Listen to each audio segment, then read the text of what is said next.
Endnu en hårguide.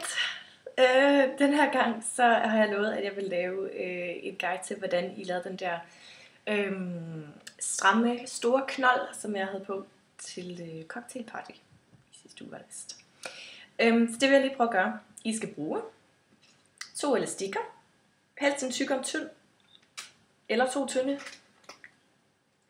et par hårnåle, en hårpaste, hårspray og den her sag, som er sådan en donut ring, som jeg har købt i, man kan få dem i glitter til total overpris. Jeg har købt den i London til 2 pund eller sådan noget. Jeg tror, den koster 80 kroner i glitter.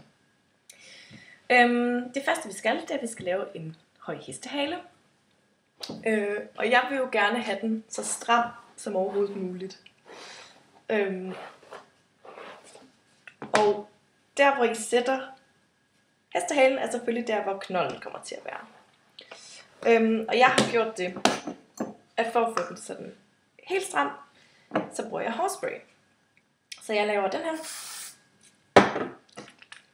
og så kører tilbage. Jeg må måske ikke lige se det så meget der, men det fungerer meget godt alle de andre steder. Så det gør vi lige hele vejen rundt. Og man kan jo sætte knolden, hvor man vil.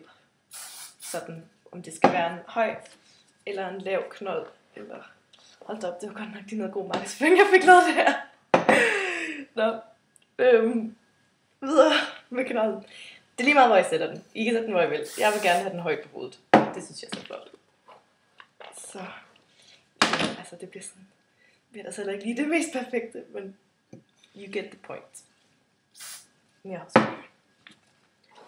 så.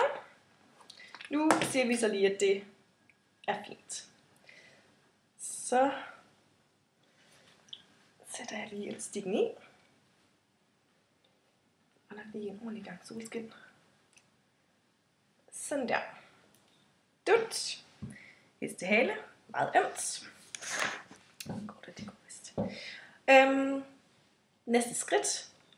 Donutringen. Som I bare sætter rundt om hestehalen. Sådan der. Det ser jo mægtig fint ud. Så skal vi til at tupere.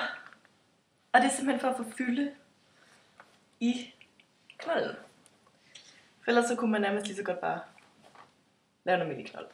Og det er også for at få dækket den her donutring ordentligt, så man ikke kan se donutringen. Det ser super smart ud. Masser af tupering. Og det kan du redde i morgen ved at bruge en masse balsam og en hårkur. Så er det ikke noget problem. Okay. Nu har jeg så besluttet, at det her tuperet nok kommer til at dumme ud. Så det vigtigste er at få dækket donutringen med hår, så at man ikke kan se den. Så det synes jeg for eksempel, det har jeg så gjort.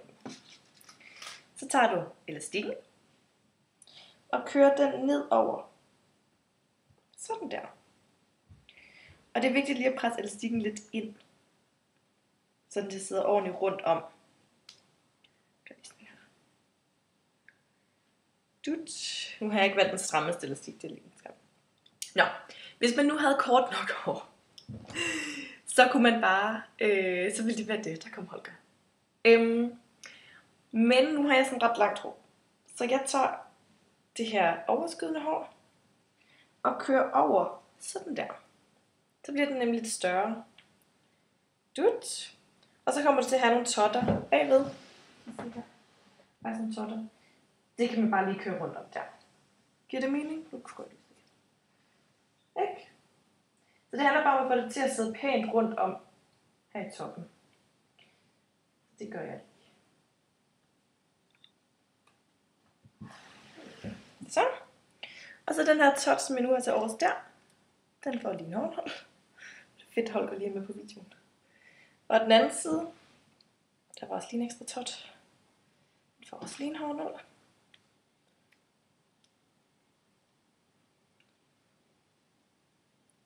Som ikke helt sidder fast.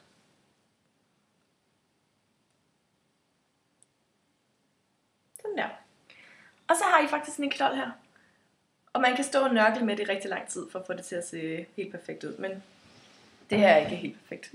Så gør jeg lige sådan der, så håber jeg ikke se det. Sådan der. Og så er det ellers bare hårspray, for at få det til at holde.